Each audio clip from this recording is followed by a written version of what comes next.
This is the sixth video in the series of simple Arduino Nano animation sketches. In this sketch, I'm going to be using two push buttons to control a single servo attached to the Arduino Nano. The servo will be attached to pin 3 on the Nano, and the two push buttons will be attached to pins 6 and 7.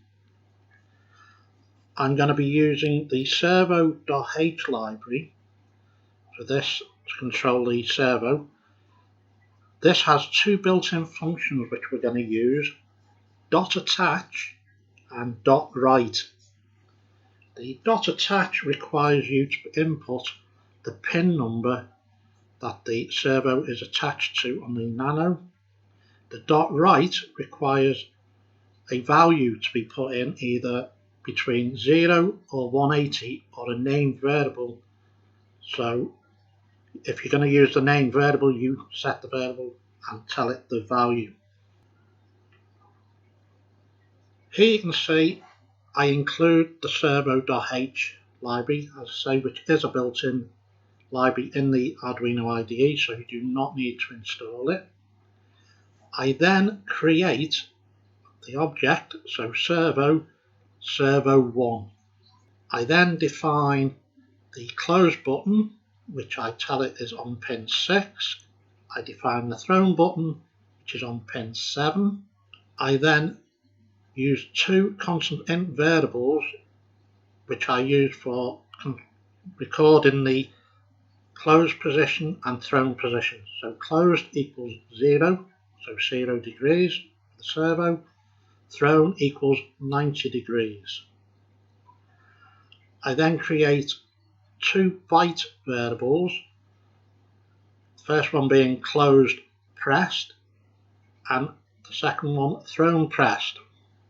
I don't set any values here because that gets worked out later on in the code.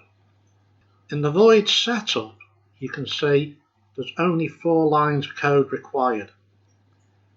Here I connect the servo, so servo1.attach, and in the bracket you can see I've quoted 3, and also servo1.write. I've declared the variable closed, so closed equals 0 degrees. I then use the pin mode function to set closed underscore button, comma, as an input using the internal pull-up resistor, which holds the pin 6 in this case at 5 volts, so it's high. And I do the same for the thrown button, so that in this case pin 7, so until the buttons are pressed those pins will be held at 5 volts. Next we go into the void loop. Here you can see I have two variables which we declared up above, but this time we're saying during the loop, which is always running, closed pressed equals digital read in the bracket closed underscore button. So it's always looking to see what is, every time it loops around, is the button pressed or not, and the same for the thrown pressed. We then move into two if statements, and these if statements are very simple.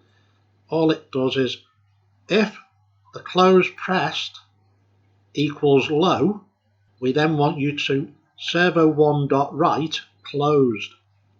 I then have a delay of 2 seconds to allow the servo to move to that position. If the button isn't pressed, the pin would be high, nothing will happen. The same next line of code is the if thrown pressed equals low. We want it to servo.write thrown, and then again we use the delay of 2 seconds. We're not using any interrupts, so we don't need to use millis, we can use the delay. It's a very simple code.